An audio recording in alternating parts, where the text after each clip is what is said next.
ये Nipah virus क्या है? इसकी तुलना कोविड से क्यों की जा रही है? कितना खतरनाक है? इसके लक्षण क्या है? कैसे पता लगे कि निपाह हो गया? इससे बचाव कैसे किया जाए?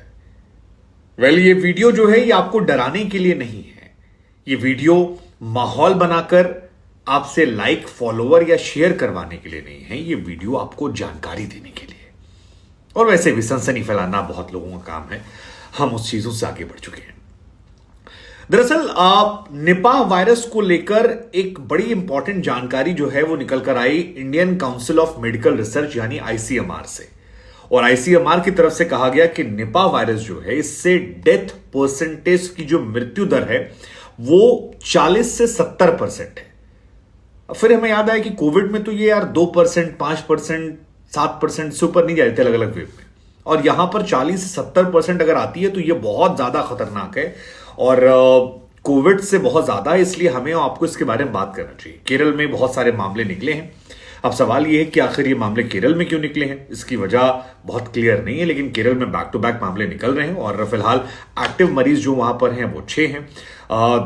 कई और मरीज हैं 200-250 के आसपास जिन्हें हाई रिस्क कैटेगरी में रखा गया है। तो 200-250 मरीज वहां पर, 6 में पुष्टि जाना, ये अपने आप में खबर पर। निपाह वायरस वैसे तो केरल में आ रहा है, लेकिन कर्नाटक सरकार की तरफ से भी एक सर्कुलर जो है वो जारी कर दिया गया और कहा गया है कि केरल में जहां जहां प्रभावित इलाके वहां बचने से थोड़ा बचा जाए।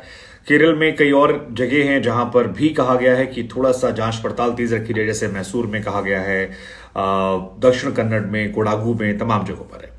लेकिन आपके मन में सवाल होगा कि भाई क्या क्या लक्षण इसके हो सकते हैं और कैसे कैसे उन्हें हम समझें, जाने। तो एक कॉमन लक्षण जो है वो कोविड वाला है कि बुखार इसमें आपको पकड़ता है। दूसरा कॉमन लक्षण जो है वो है सिर दर्द का, कि आपको बहुत ज्यादा सिर दर्द हो जाएगा अगर ये निपाह वायरस आपको अपनी चपेट में ले रहा है। तीसरा सर दर्द ये है कि तीसरा मतलब वजह जो है वो ये है कि सांस लेने में आपको तकलीफ होने लगेगी, थोड़ी सी उलझन होगी। खांसी और गला जो है वो आपका ज्यादा परेशान करने लगेगा। फिर आपको लूज मोशंस की भी दिक्कत हो सकती है, यानी दस्त की समस्या हो सकती है। उल्टी आपको कई बार आ सकती है। एक और समस्या तो है कि शरीर में मसल्स जो हैं वो आपकी बहुत दर्द होने लगेंगी और सडनली आपको रियलाइज होगा कि आप बहुत ज्यादा कमजोर हो रहे हैं, वीक हो रहे हैं। ये तमाम चीजें जो हैं ये इंपॉर्टेंट इसमें हैं। लेकिन जिनमें सीरियस तौर पर ये होगा उसमें कंफ्यूजन वाली स्थिति कि आपको सर दर्द होगा, उलझन होने लगती होगी, बालों में परेशानी होगी, दौरे पड़ सकते हैं, आपको बेहोशी आने की स्थिति हो सकती है और रेस्पिरेटरी रिलेटेड प्रॉब्लम यानी सांस लेने संबंधी समस्याएं जो हैं इनमें बहुत ज्यादा होती हैं और ये इसके प्रमुख लक्षण हैं जो अब तक। निपाह के साथ सबसे बड़ी समस्या है कि इसका कोई इलाज अब तक नहीं है, मतलब इसकी कोई अब तक दवा नहीं बनी, वैक्सीन नहीं बनी, उस पर काम करने की बात कही जा रही है। हालांकि निपाह और कोविड में जो मूल डिफरेंस है ये है कि कोविड बहुत तेज फैलता था, मतलब सट सट सट सट सट सट सट एक व्यक्ति को हुआ तो सबको लपेटे में ले लिया। इसके साथ ये कहानी नहीं है, ये धीरे धीरे फैलता है। लेकिन इसके साथ समस्या ये है कि जिसको पकड़ लेता है उसके डेथ परसेंट के चांसेस बहुत ज्यादा है। जैसे हमने आपको शुरू में कहा कि 40 से 70% चांस है और ये बहुत ज्यादा होती है। तो कोई टीका नहीं है। 1-2 हफ्ते अगर लक्षण है तो फिर कहा था डॉक्टर के पास जाइए। पहली बार 1998 में मलेशिया के सुंगई निपाह गांव है, वहां पर कहा गया कि निपाह का पता लगा और वहीं पर एक गांव है निपाह जिसके नाम पर इसका पड़ा। तब सुअर पालने वाले जो लोग थे वो संक्रमित हुए थे। इस बार शायद चमगादड़ से इंडिया में आने की बात कही गई है। मुख्यतः वहां पर ये रहा, फिर मलेशिया गया। मलेशिया में पालतू जानवर जैसे कि कुत्ता, बिल्ली, घोड़े, वहां से इंजेक्शन निकल कर आए।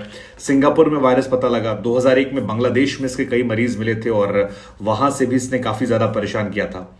अब मोनोक्लोनल एंटीबॉडी जो है वो डॉक्टर्स कह रहे हैं कि भाई हमारे पास केवल 10 है। मतलब एंटीबॉडी जो लेबोरेटरी में बनाई जाती है, शरीर में मौजूद एंटीबॉडी को जब लेबोरेटरी में बनाया जाता है तो उसे मोनोक्लोनल एंटीबॉडी कहते हैं और कहा जा रहा है कि 10 केवल खुराक उनके पास है, 20 और मंगाई है। तो बहुत ज्यादा इलाज जो है वो फिलहाल डॉक्टर्स के पास नहीं है इस बीमारी को लेकर, इसलिए थोड़ा सावधान रहने की बात कही जा रही है। आपके मन में सवाल होगा कि यार सब तो बता दिया, अब यही बता दिया कि बचें कैसे। तो बचने को लेकर अब तक जो स्पष्टीकरण डॉक्टर्स की तरफ से आया है, ये हमारा अपना नहीं है, ये डॉक्टर्स का वर्जन है।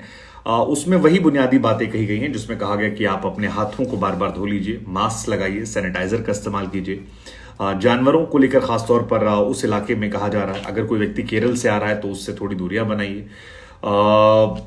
कहीं से आप इसको पाते हैं तो मतलब आपको वही बचना है कि उन जगहों से थोड़ा सा बचिए जो वहां ऐसे लोग जो हैं जो केरल से आ रहे हैं प्रभावित इलाकों से। और उनसे थोड़ा फिजिकल कांटेक्ट कम करना है, खून शेयर नहीं करना है, तो ये तमाम चीजें जो हैं ये की जा रही है। हालांकि आईसीएमआर कह रहा है कि बहुत ज्यादा परेशान होने की बात नहीं है, हम अपनी साइड से कोशिश कर रहे हैं और मोनोक्लोनल एंटीबॉडी जो है उसे हम डेवलप कर रहे हैं धीरे धीरे। अभी फिलहाल यही एकमात्र उपाय है, लेकिन इसकी डोजेस बहुत कम है, 15-20 मैक्सिमम 10 हैं और 10 मंगाई गई हैं, तो वो किया जा रहा है।